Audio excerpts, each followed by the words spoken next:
नमस्कार, आप देख रहे हैं बिजनेस टुडे बाज़ार। आज हम चर्चा कर रहे हैं बैंकों की सेहत के बारे में, क्योंकि बैंकों की सेहत की सबसे ज़्यादा फ़िक्र आरबीआई को है। आरबीआई गवर्नर ने निजी और सरकारी बैंक दोनों बैंकों के अधिकारियों से बातचीत की और उनसे ये जानने की कोशिश की कि कहीं हमारे सिस्टम में कोई रिस्क तो नहीं है। इन तमाम मुद्दों पर आज हम चर्चा करेंगे। मेरे साथ मेरे सहयोगी हैं हर्ष वर्मा। पहला सवाल, आरबीआई गवर्नर ने जो बैंकों के साथ बातचीत की उसका लब्बो-लुबाब क्या है और आखिर ऐसा क्या ज़रूरत आन पड़ी कि आरबीआई के गवर्नर जो थे उनको बैंकों के अधिकारियों से बात करनी पड़ी?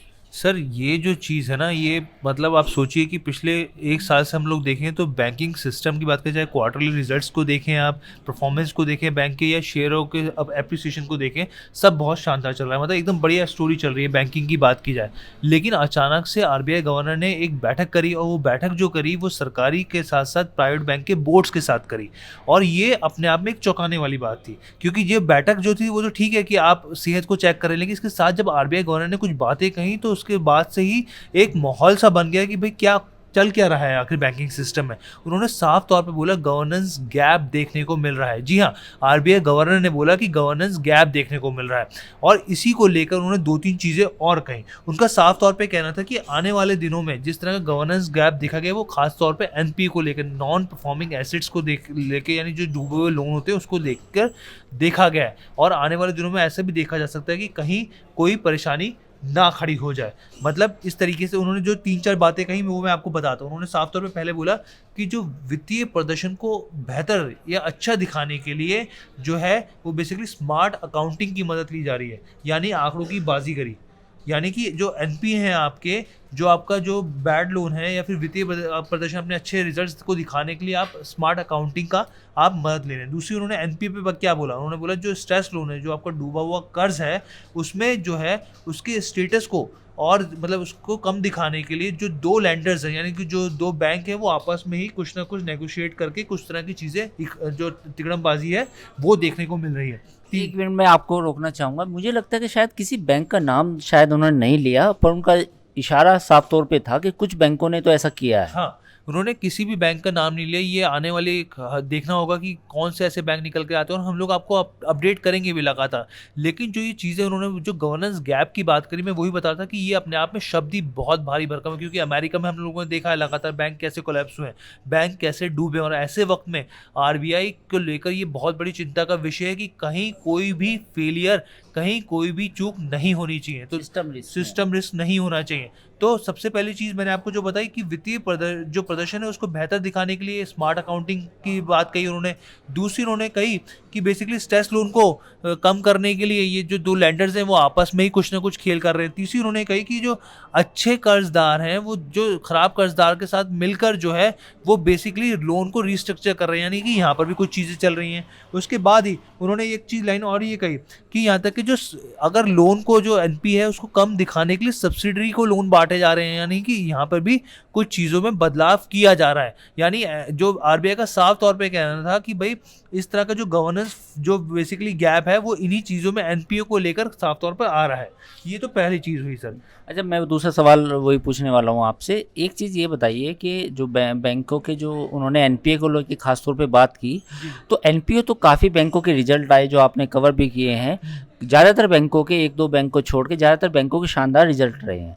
तो इस रिजल्ट सीजन के बाद क्या ये आरबीआई खुद से खुद एक प्रोएक्टिव अप्रोच अपनाने की कोशिश कर रहा है कि आने वाले समय में ऐसा ना हो कि बैंक में कुछ बैंकों में एनपीए के लोगों कुछ आंकड़ों के जो बाजीगरी, या मैं उस शब्द का प्रयोग नहीं करना चाहूँगा, पर अभी आंकड़ों को लेके फिर कुछ सिस्टम रिस्क पैदा हो, तो क्या ये रेड फ्लैग का मतलब आने वाले समय में क्या फायदा मतलब हो सकता है? हाँ, इसके देखिए 2 पहलू हो सकते हैं कि जैसे हम लोगों ने देखा पीछे अमेरिका की जो स्थिति रही बैंकों की, उसको लेकर आरबीआई रिस्क नहीं लेना चाहता, या फिर दूसरा जो सिस्टमिक रिस्क की बात कर रहे हैं कि भाई किसी भी तरह की कोई चूक जो है वो आरबीआई कोई रिस्क किसी भी तरीके का नहीं लेना चाहता है। तो ये हो सकता है कि इसको लेकर बैठक हो। और साफ तौर पर जब आरबीआई गवर्नर कह रहे हैं कि भाई गवर्नेंस गैप देखा जा रहा है, तो इसको लेकर भी ये बड़ा मतलब एक बड़ी चीज़ है जो ये सचेत करता है कि भाई कहीं ना कुछ तो है जिसको लेकर आरबीआई गवर्नर ने बोला है। इसके साथ ही उन्होंने दूसरी चीज़ बोली जो बहुत काम की, ये आप लोगों को भी सुनना चाहिए। आरबीआई गवर्नर ने साफ तौर पे बोला कि भाई जो बैंक के मैनेजमेंट्स होते हैं जिसमें सीईओ हो गए, एग्जीक्यूटिव डायरेक्टर्स हो गए, जो बड़े बड़े जो ओहदे पर होते हैं उन्हीं की चलती है बैठक में, उन्हीं के फैसले चलते हैं, वही हावी रहते हैं वहाँ पर। जबकि जो इंडिपेंडेंट डायरेक्टर्स हो गए, जो कि मैं आपको बताऊं और भी जो नॉन एग्जीक्यूटिव डायरेक्टर्स हो गए, जो ऐसे पद होते हैं उनके जो वो सिर्फ नाम के होते हैं, शोकेस के लिए होते हैं, उनकी कोई भी जवाबदेही, उनकी कोई भी हिस्सेदारी या फिर कोई फैसलों में कहीं नहीं दिखाई देता। सीईओ ही सीईओ पूरी बैठक में छाए रहते हैं और ये उनकी भी जिम्मेदारी है क्योंकि वो भी बैंक के अगर गलत फैसले हो रहे हैं तो उनको वो जानकारी देनी चाहिए और पूरे तरीके से इसमें पार्टिसिपेट करना चाहिए। ये पूरी जो आरबीआई गवर्नर की बात है, जो पूरी बैठकों में जो उन्होंने बोर्ड्स के साथ, चाहे प्राइवेट बैंक के बोर्ड्स हो या चाहे गवर्नमेंट बैंक के बोर्ड्स के मेंबर्स हैं बैंकों के, उनके साथ बैठक में ये लब्बो-लुभाव रहा है। ठीक है। देखिए, आरबीआई गवर्नर की इस बैठक को इस तरह भी समझा जा सकता है कि जब पिछले साल पूरी दुनिया में इंटरेस्ट रेट बढ़ाने की बात हुई तो आरबीआई ने प्रोएक्टिवली इंटरेस्ट रेट भारत में बढ़ाए और ये आपको कहीं ना कहीं आरबीआई की लीडरशिप को सलाम करना होगा कि भारत में महंगाई को समय रहते काबू कर लिया गया, अमेरिका जैसे हालात पैदा नहीं हुए। दूसरी बात मैं ये कहना चाहूँगा, जैसा हर्ष ने पूरा बातचीत बताई कि अमेरिका के बैंकों में जिस तरह का संकट देखने को मिला, भारत के किसी भी बैंक में इस तरह का संकट देखने को नहीं मिला। इवन भारत का जितना भी बैंकिंग सिस्टम था वो रोबस्ट था और उसने शानदार नतीजे पेश किए और आप ये समझ सकते हैं कि कुछ बैंकों के तो मुनाफे रिकॉर्ड ऑल टाइम हाई को भी क्रॉस कर गए। तो ये कहीं ना कहीं आरबीआई की एक लीडरशिप है जो बैंकों को वो उनको आगे ग्रो करने में मदद कर रही है। दूसरी बात ये भी है कि जब आपका अच्छे समय चल रहा होता है उस समय अगर आप कोई सावधानी बरतने की बात कहें तो उसके मायने डबल हो जाते हैं। आरबीआई इस समय बैंकों को ये कहने की कोशिश कर रहा है कि आप अच्छी ग्रोथ कर रहे हैं, आपका एनपीए भी घट रहा है, लेकिन जो कमियां हैं उनकी तरफ ऐसा ना हो कि आप अपनी उन कमियों की तरफ देखें ना।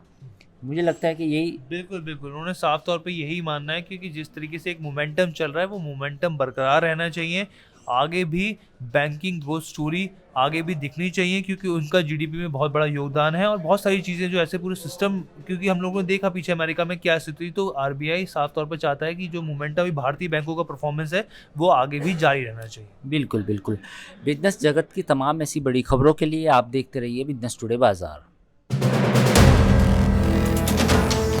वीडियो पसंद आया तो हमें लाइक, कमेंट, शेयर और सब्सक्राइब जरूर करें।